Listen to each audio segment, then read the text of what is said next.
Coming up next, a look at the Hillsborough millage rate hike on the ballot, what that property tax increase promises to do for the county's schools, plus how the candidates are spending their last night of campaigning. We're live from Trump headquarters in Palm Beach and from the Harris camp in Washington, D.C. It's all next at 10. On Fox. Are we ready to do this? Are we ready to vote? Are we ready to win? The vice president's final push for voters as her campaign comes to a close tonight. If we win Pennsylvania, we win the whole ball of wax. It's over. It's over. And former President Donald Trump also speaking to undecided voters in Pennsylvania. Tonight, we have a live report from West Palm Beach, where the former president will hold his watch party. You're watching Fox 13, and the 10 o'clock news starts now. Good evening and welcome tonight. I'm Mark Wilson. And I'm Allie Corey. Thanks for joining us. You know, tensions are high across the country as Election Day looms, and a Pinellas man has been arrested for an attack at an early voting location. Andrew Francis faces a simple battery charge after an altercation in Clearwater this past weekend. It happened outside the Pinellas County Courthouse on Court Street on Saturday. And investigators say that he made aggressive movements and verbal obscenities toward an opposing political group. And then they say that he intentionally struck a woman with his shoulder, causing her to lose her balance. Well, tonight, Representative Anna Paulina Luna posted on Facebook that her campaign manager is the one who was assaulted. Her campaign manager released a statement saying that political violence should never be tolerated and called out her opponent, Whitney Fox, saying that she should be, quote, embarrassed and ashamed.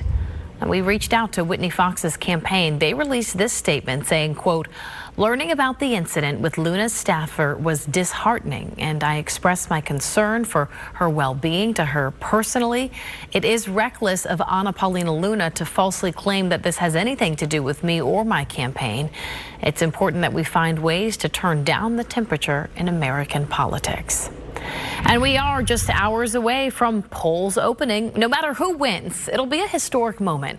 Former President Donald Trump would only be the second ever president to win a bid for the White House after losing their first attempt at re-election. Meanwhile, if Vice President Kamala Harris wins, she will be the first woman to serve as Commander-in-Chief of the United States. Both candidates holding a fury of rallies in battleground states right up to Election Day. And they are getting ready. They are indeed, both focusing their time on Pennsylvania tonight. And their days aren't even close to being done yet, even at 10 o'clock our time. We're going to get to Kamala Harris in just a moment. Let's begin with Fox 13's Evan Axelbank, who's live for us on the East Coast in West Palm Beach tonight. Hi there, Evan. I know the former president will have his watch party there tomorrow. Tell us more.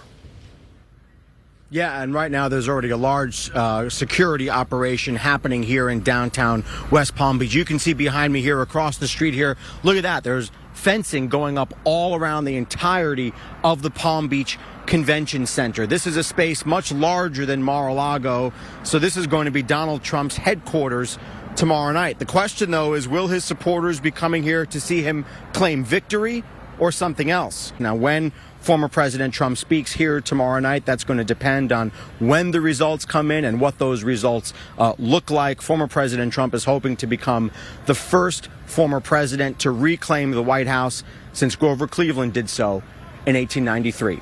Evan Axelbank, Fox 13 News. Okay, Evan, thanks. Meanwhile, Vice President Kamala Harris's campaign is wrapping up tonight in Philadelphia, Pennsylvania. Over the weekend, Harris also made stops in Michigan, Georgia, and Arizona, hoping to get those battleground states. But today, her sole focus was on Pennsylvania, holding several rallies there. And Fox's Connor Hansen is live for us tonight from the campaign trail in Philly. Connor. Allie, Vice President Harris leaning on star power tonight, bringing out some of her highest profile supporters to campaign with her throughout this crucial swing state. Now tonight, all eyes will be on this event in downtown Philadelphia, where the Vice President is expected to speak in about an hour. We see Pennsylvania Governor Josh Shapiro for hours to get in today. And Trump will finish up his campaigning in Michigan tonight before he heads back down to Florida, as you mentioned earlier, for election night. Vice President Kamala Harris will be heading to Washington, D.C., where she'll watch the results come in at her alma mater down in D.C. Right now, we're hearing that concert really getting started behind me, and we're expecting to see Lady Gaga perform later tonight. In Philadelphia, Connor Hansen, Fox 13 News. Okay, Connor, thank you. And remember, for everything you need to know about this year's election, you could head over to fox13news.com. There you can find our voter's guide on state and local races, along with detailed information about Florida's 6 amendments. And you can follow us for Election Day results coming up tomorrow. That's Tuesday. Well, the Hillsborough County Sheriff's Office tonight's investigating a deadly stabbing that claimed the life of a 19-year-old. Tonight here at 10, Fox 13's Genevieve Curtis spoke with the victim's grieving family. Joins us live outside the Sheriff's Office. Hi there, Genevieve. I know you learned that the teenager went to help friends in need, right? And that's when the stabbing occurred? Yeah, that's what his family says, Mark. And obviously the family of Arnold Gutierrez is understandably shattered by his tragic death, and they are trying to make sense of why his life ended so suddenly. Certainly a gift that will live on in someone else. The family says not only are they grieving this unexpected loss, but now, of course, they have unexpected funeral costs. They have set up an online fundraiser. But as this investigation remains active and ongoing, they want to make sure that anybody else involved that may have been involved is held accountable for his death. They still have so many questions about what happened. Meanwhile, Aldana is charged with first-degree murder. Reporting live in Tampa, Genevieve Curtis, Fox 13 News.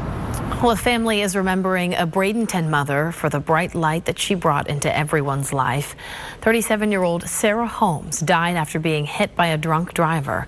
The Bradenton Police Department say 25-year-old Cesar Navarte was speeding and ran a red light at Cortez Road near 43rd Street West. Sarah and her boyfriend were on the way home from work. They were only 1 block away when Navarte hit them. The PD says that his blood alcohol concentration was 0.289. Sarah leaves behind 2 young daughters. They have literally ripped the most loving person out of our lives. I don't know. How do you tell a 3- and a 5-year-old that their mom is no longer here? I mean, that's no easy task. Well, Navarte faces DUI manslaughter and driving while his license was suspended. Sarah and her boyfriend had plans to marry and to have a child together, and now they are planning her funeral. Well, still to come, if you plan to vote tomorrow, remember it is not just a presidential election. There are actually many things that you will vote on that could directly impact you. And we're asking them to actually increase their property taxes, but we're making an investment in our schools.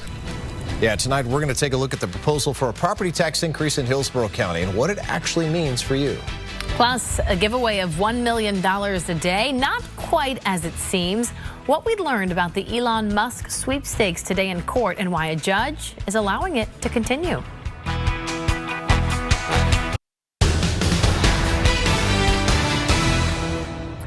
Well, the paychecks of Hillsborough County teachers are hanging in the balance, and tomorrow voters will decide whether to approve a property tax hike to increase educators' salaries. Fox 13's Aaron Mesmer is live in our newsroom tonight. So, Aaron, how are district leaders feeling about this tonight? Allie, they're definitely pretty nervous here. They say this millage referendum is desperately needed so Hillsborough can compete with surrounding districts that have already passed millage increases for teacher pay. But just 2 years ago, a similar, not identical request failed, so they aren't sure how this vote's going to go. Yeah, and you may recall there were some challenges in getting this referendum on the ballot. Board members were not unanimous, passing the proposal with a 5-2 vote. And then county commissioners tried to block the measure from appearing on this year's ballot, leading to a successful lawsuit from the district. We're going to, of course, keep you posted on what happens tomorrow. Live in the newsroom, Aaron Mesmer, Fox 13 News. We look forward to it, Aaron. Thanks much. Well, an appeals court has also ruled today that FSU's lawsuit against the ACC can move forward. It's widely believed this lawsuit is over FSU's desire to leave the ACC, the Athletic Coast Conference, to join a more lucrative sports conference while preventing a hefty financial penalty for making the move. Attorneys for FSU contend the conference, which filed a lawsuit in North Carolina a day before Florida State filed its lawsuit in December, rushed to court without getting approval from member schools. Florida State says the conference made the move because they were anticipating their lawsuit. The conference maintains their lawsuit was filed first. The Florida challenge, though, should be put on hold until the case is resolved. So the conference filed a petition after that request was rejected in June, and today's ruling by the appellate court upheld that decision.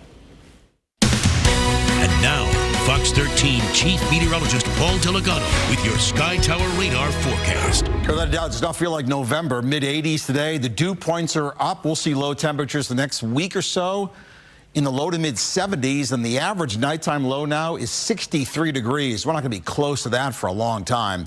Highs today, mid to upper 80s, east winds, even had a couple of showers move across the state from east to west. That'll be the case again tomorrow, and rain chances in the forecast really for the next 5-7 days. Highest, of course, is when Raphael is in the Gulf, and our winds will turn to the southeast, pumping up lots of tropical moisture our way. For now, all quiet on Sky Tower. A few little showers off the coast.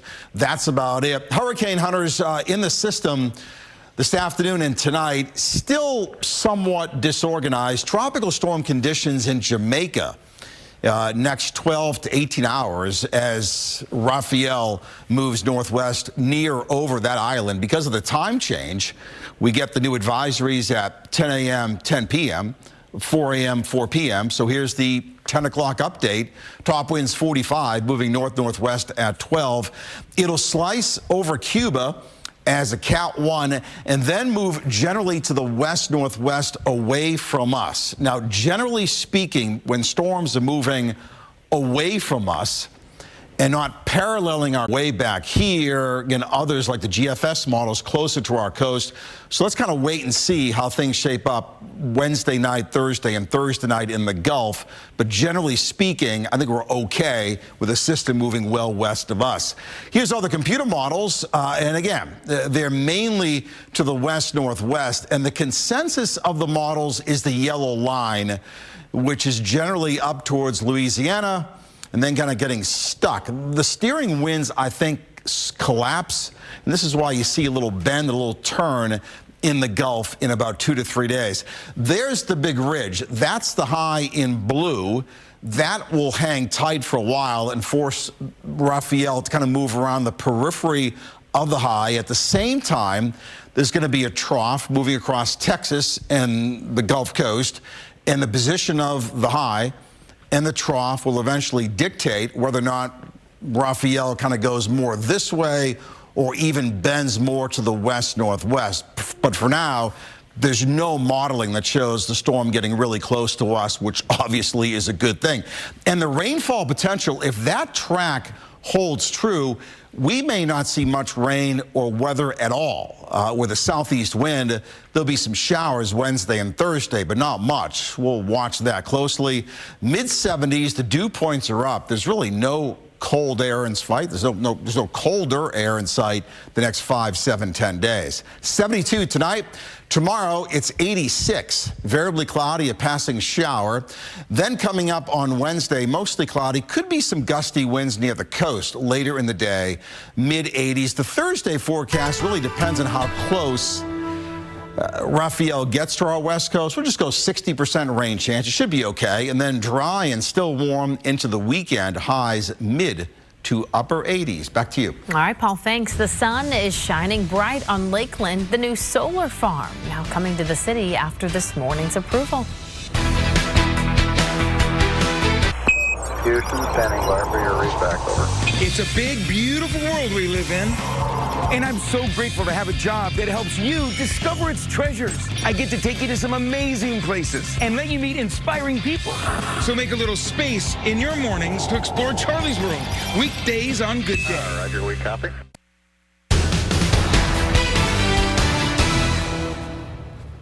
Well, they don't call us the Sunshine State for nothing, and Lakeland's trying to cash in on all that sunlight. They're going to be home to its 6th and largest solar energy farm yet. This facility will be on 450 acres of land near Florida Polytechnic University's campus. The city commissioners actually approved it just today. Edge Solar will be able to generate 74.8 megawatts of power. That compares to 15 megawatts currently generated by the city's existing 5 much smaller solar farms. This is power coming in the door. Our job is to make power. This is an opportunity for us to buy it without having to capitalize. We cannot be a monolithic industry anymore. We have to be flexible, we have to be nimble, and by creating this diversity in power, we're able to do that. The utility will still be able to use their neutral gas generation as well, but will be able to use solar to hedge against volatile changes in natural gas pricing. The project will be completed in early 2027. Well, it is certainly a nightmare that no parent wants to go through. Yeah, piling up medical bills, costing a family everything. Tonight, a Fox 13 investigation, how a family lost their much-needed Medicaid coverage following funding cuts from the state. When you use the Fox Local app on your phone, it's like turning this into this. It's big news because it lets you watch Fox 13 news and special content everywhere you go. Download the Fox Local mobile app now. It's like having your streaming TV with you whenever and wherever you want to catch up with what's happening in your world. Fox 13 is Fox Local. Join us each day as we interview voters to get a sense of what issues are motivating them as they make their decision on November 5th. Battleground, tonight at midnight on Fox 13.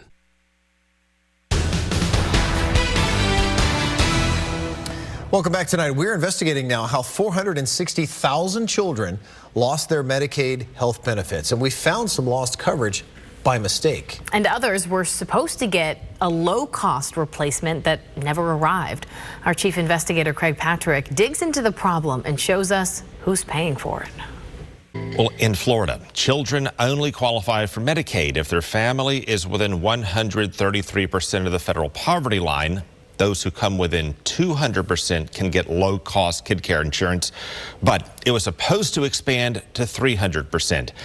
That is where it stalled, and it's why the Day family and thousands of others are missing out. Craig Patrick, Fox 13 News. Well, Philadelphia judge gives Elon Musk's $1 million a day sweepstakes the green light to keep going through Election Day. This after Musk's lawyers said that the winners aren't chosen by chance and are instead paid spokespeople for his political action committee. He says recipients are chosen based on their personal stories and they sign a contract with America PAC. Musk did not attend the hearing. The city's DA calling the sweepstakes a scam designed to influence the election, pushing for it to be shut down. Musk, an open supporter of former President Trump, pledged to give $1 million a day to those who signed the petition until the election.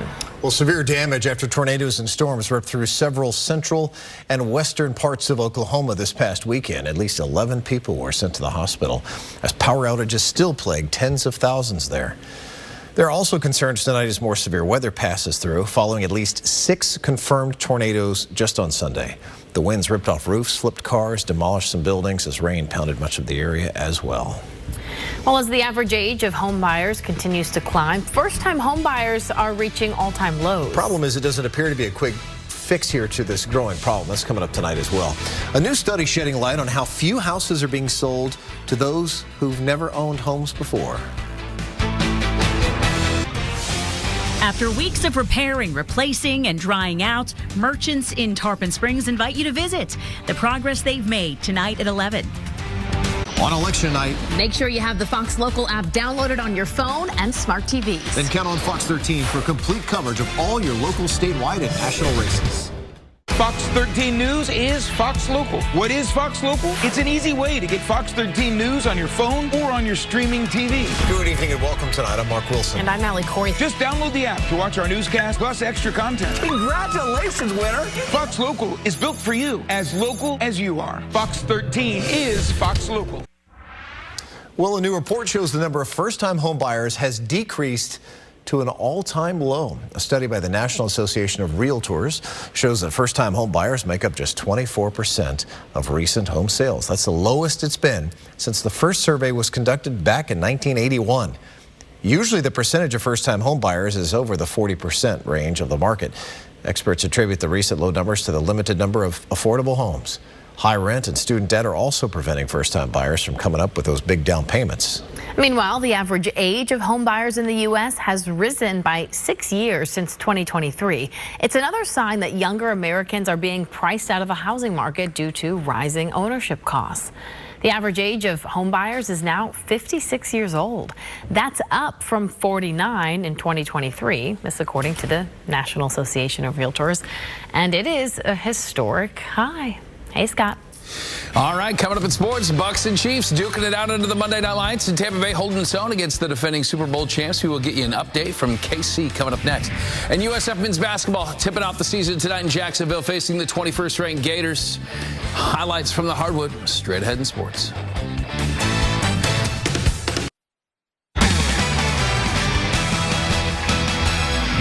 Detroit Lions and the Kansas City Chiefs, probably the two Super Bowl favorites at this point in the season, and yet could the kryptonite for both those teams be your Buccaneers? Not many people gave the Bucs a shot to go into Detroit earlier this year and win, and yet they did, and not many people giving the Bucs a shot tonight in Kansas City. First MLS game at Ray J since 2001, Paul.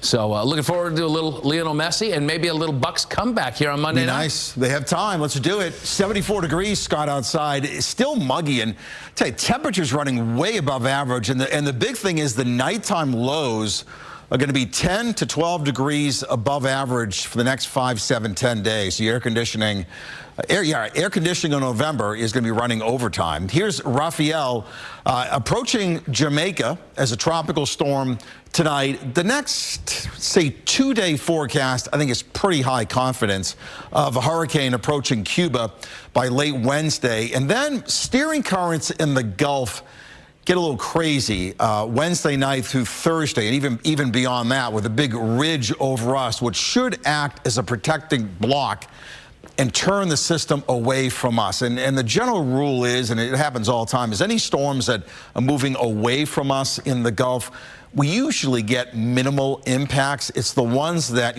parallel our coast coming up from the south or move on shore, obviously like Milton did. But anytime there's a storm down here in the Caribbean, we gotta kind of have to watch how the steering currents kind of shape up in a couple of days. For now, this is the track staying mainly to the west. Right now, warm and muggy, feels more like September in November. Mid-70s, winds will stay east. There'll be a couple of showers from time to time tomorrow afternoon, as was the case today. And showers could increase on Wednesday as tropical moisture increases from the southeast. More coming up at 11. Back to you.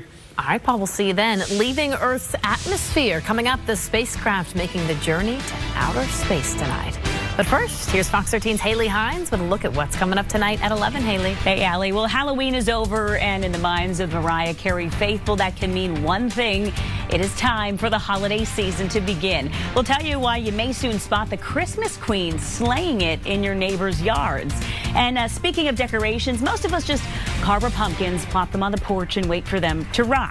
Not this guy. He grew a near 1,000-pound pumpkin, carved himself a seed, and plopped it in the river, paddling his way into the Guinness World Record books. We'll introduce you to this Lord of the Gourd whose spherical ship helped him squash the old record.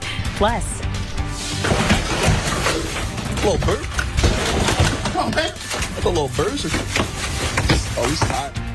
the police sometimes get sent to calm down a disturbance, but when it's a deer disturbance, well, they've got to stay calm too. A deer hoofs it to a nail salon, smashes through a window, and gets itself stuck in the bathroom. How officers eventually steered the deer out the door without even breaking a nail. They've got that and more tonight at 11. Wake up with Good Day Tuesday as our Election Day coverage begins.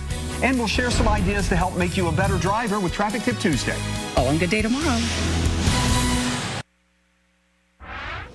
We have a health alert for you tonight. Too much sitting could harm your heart even if you exercise. There's this new study that found if you sit a lot and just do the minimum recommended levels of daily exercise, which is only about 20 minutes a day, you could still be increasing your risk for heart disease.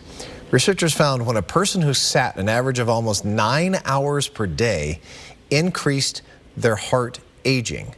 They defined heart age as using the two key heart health indicators, total cholesterol and body mass index.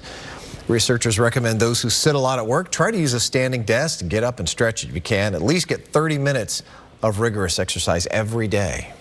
SpaceX launching a Falcon 9 rocket a short time ago from the Kennedy Space Center. 3, 2, 1, ignition, engine full power, and liftoff. Go SpaceX, go. This is the 31st resupply mission to the International Space Station. It's taking more than the 6,000 pounds of cargo and science experiments to the orbiting outpost. The booster also returned to its landing zone at Cape Canaveral Space Force Station, marking the 362nd booster landing to date. A little boy is showing other children that they can beat cancer. You know they can. How he's giving back to the organization that helped him through his treatment, because it's good stuff. And it's next.